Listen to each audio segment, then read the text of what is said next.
Hey friends, I just came back from work and I'm a little tired, but I have to go harvest some more tomatoes today because we're gonna have a storm tonight. And we also had rain this weekend, a lot of rain, had a couple storms.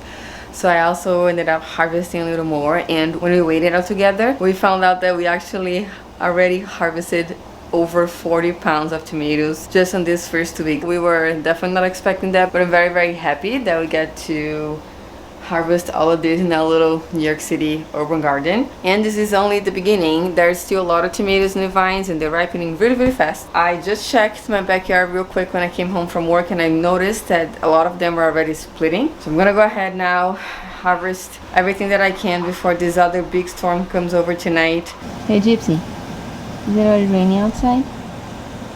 It looks like it already started raining, so I kind of lost my opportunity. At least I can't go with the camera. But I'm gonna go outside real quick with the basket, harvest as much as I can, and just show you guys how many I have when I come back.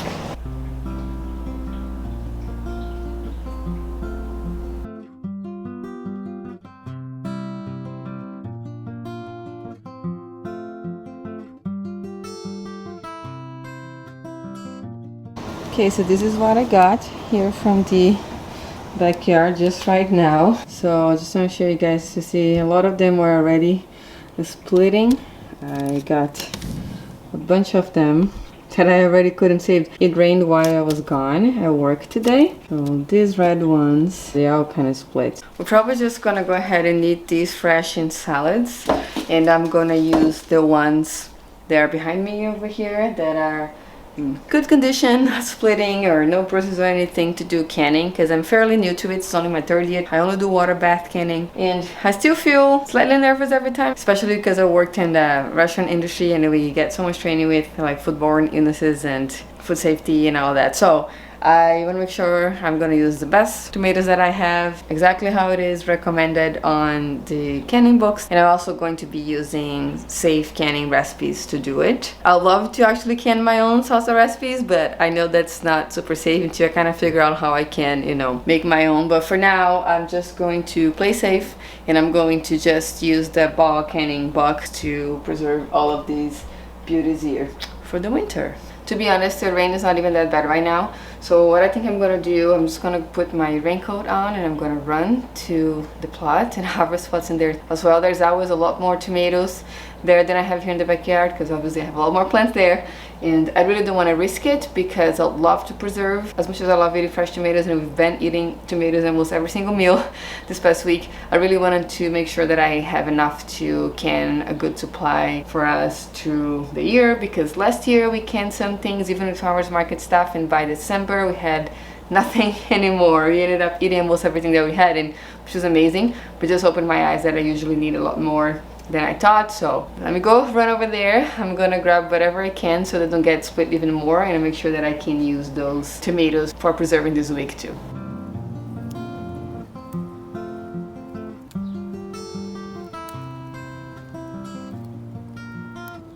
Hey everyone, it's the next day.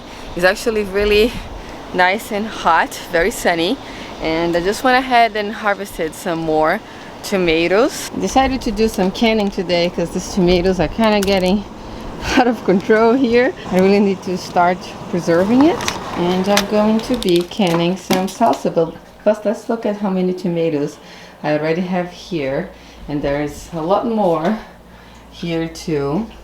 I'm using the ball canning book today, and I'm making their zesty salsa. This recipe over here, I just looked it up and saw that this recipe is also online, so I'll make sure to put a link to it in the description box down below if you're interested and want to give it a try at home. As I mentioned yesterday, I am fairly new to it, even though I've been doing it for 3 years. I only did it a few times through the summer season. I think the biggest project I did was last year when I canned my tomatillo salsa, because I had so many tomatillos that I ended up canning a bunch of jars of those. But I like to only use approved, safe recipes for canning. I do have a salsa recipe that I've been making already through the week for us to eat fresh. It's a roasted salsa recipe that's actually really good. But today we're making the one from the book here. I actually want to use my own peppers to do this. And I just realized after looking at the recipe that I don't have enough for this recipe here. I'm gonna have to cut it in half. So the recipe that I'm going to link down below is going to be for the full batch. I'm only making half a batch. And I'm gonna go ahead and run to the garden and grab a couple more of the bell peppers.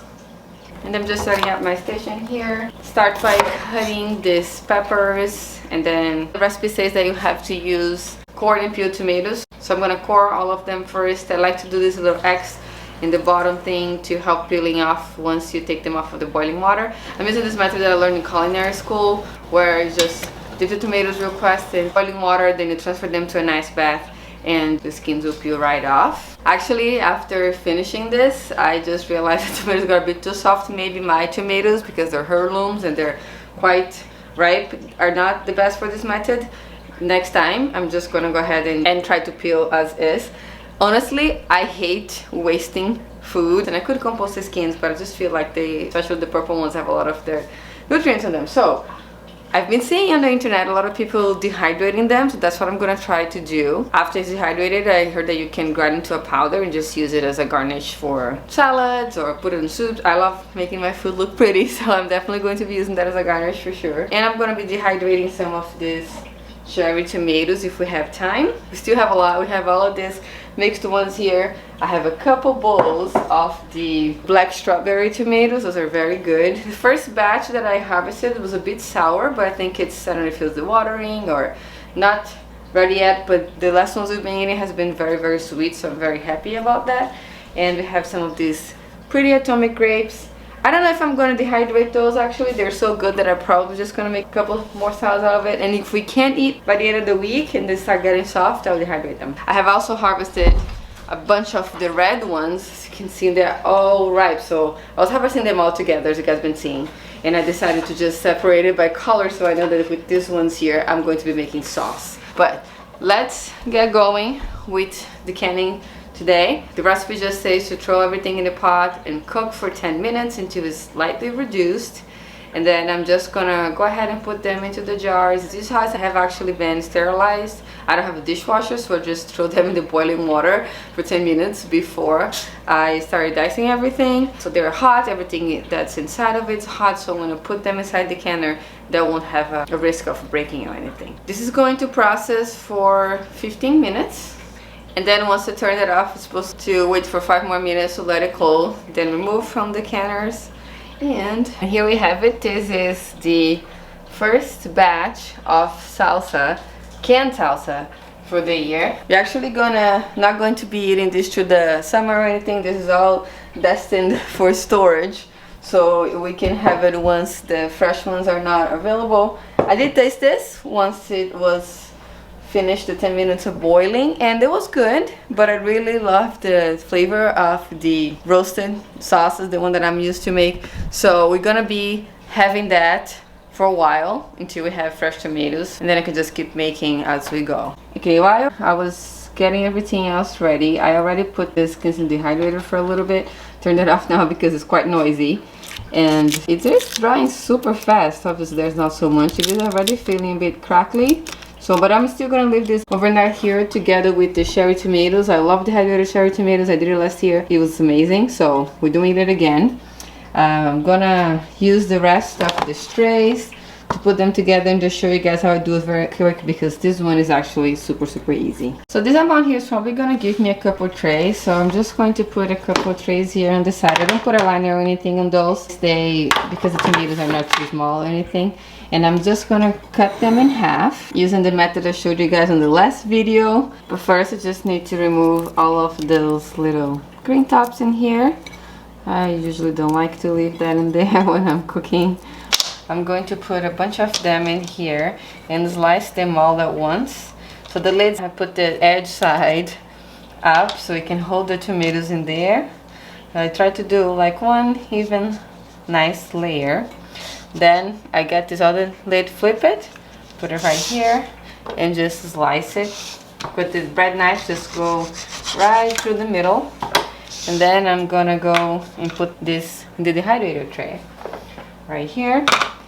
They don't need to be specifically all facing up and down. I like to put them facing up just because if I want to season with salt or anything, then it'll just be easier.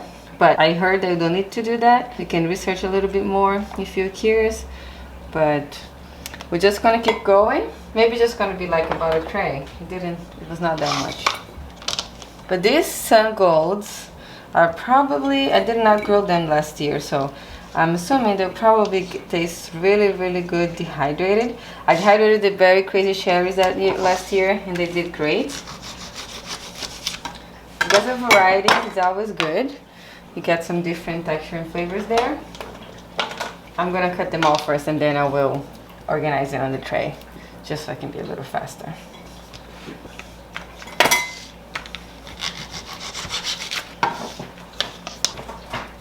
Yeah, maybe it's gonna be only one tray with all these tomatoes. I thought it was going to be more.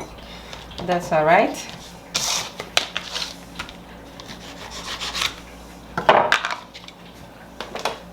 This dehydrator that I have is actually a very affordable one. I can link it down in the description box down below if you're interested. It is not the best brand or anything, but definitely does the job. I used it for 2 years now. It's going to be my 3rd year using it, and it's been great. I'll probably keep using this one until I need a bigger one, but it does not have the automatic settings like some other dehydrators do for vegetables or meat or etc. So just have to look it up online. If you do a little Google search on what's temperature for dehydrating cherry tomatoes, is one of the first things that's gonna pop up in there. In fact, I just did that. So it just says here it's in between 125 and 135. I like to do it at 135, and I like mine to be really, really dehydrated. I've actually seen some people online say that they don't like to dehydrate them for so long. They will dehydrate for 6 to 8 hours. I do it for 12 hours every time.